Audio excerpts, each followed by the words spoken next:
अभी प्रतीक की जब सरापत की बात आई तो एक तो मैडम धीरे धीरे मुस्कुरा रहे थे, और ये एक छोटी बहन बैठी पिचकिया जी की बेटी, ये भी धीरे धीरे मुस्कुरा रही थी।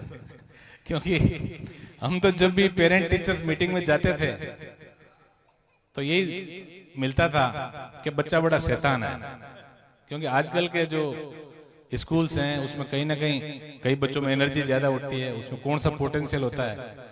लेकिन मैं एक चीज आपसे, जो अभिभावक बैठे हैं, आपसे गुजारिश करूंगा कि बेटे के मन मस्तिष्क को भी आप पढ़ने का प्रयास करें।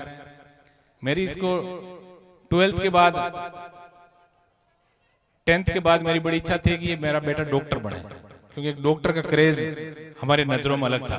क्योंकि हम उस टाइम ने तो सेना से इतने वाकिफ थे, ने दूसरे वो या तो डॉक्टर बने या फिर सिविल सर्विस के अंदर जाए बेटा मेरा। मैंने इसको साइंस बायोलॉजी दिलाई, लेकिन जब ये एलन इंस्टीट्यूट में जाके आया पहले दिन ही, तो बोला पापा आपकी तो बड़ी इच्छा है कि मैं डॉक्टर बनूं, लेकिन मेरी इच्छा नहीं कि मैं डॉक्टर बनूं। मैं बेल्ट की नौकरी करना चाहता हूं, या मैं आईपीएस बनूंगा या सेना के अंदर जाऊंगा।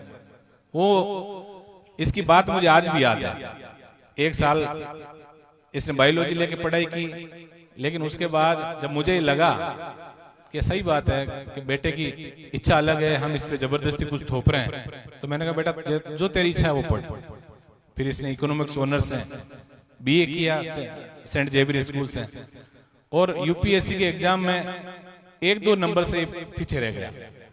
और सीडीएस का जब एग्जाम आया, एक दो हमारे कर्नल मित्र भी हैं पुराने, उन लोगों से भी जब बेटे को कभी 1-2 बार मिलना हुआ, और मैंने इस बार पासिंग आउट परेड जब बच्चे की हुई, तब मैंने सेना के सिस्टम के बारे में समझा।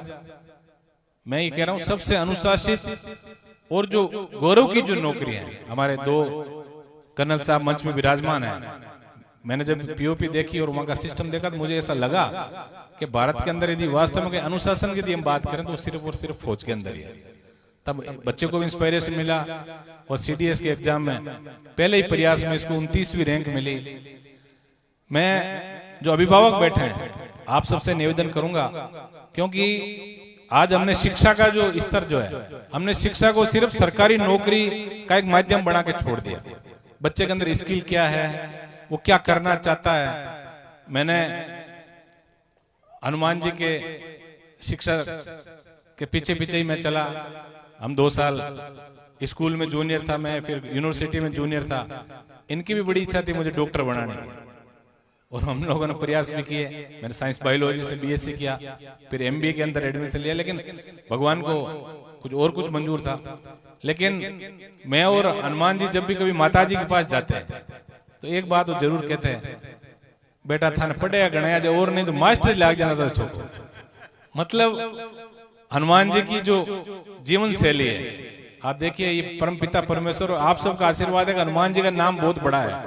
अभी हम केरल के अंदर गए, फरवरी लास्ट जो ईयर था, तो हमें केरल के तट पे, क्योंकि वहां अधिकतर लोग वो थोड़ा उनका रंग के हिसाब से विभाजित कर लेते हैं, ये उत्तर भारतीय और ये दक्षिण भारतीय। तो उन्होंने, वो हरियाणा के थे, वो राजपूतों के का नौजवान था, वो चल के हमारे पास आया, बोले आप कहाँ से हैं?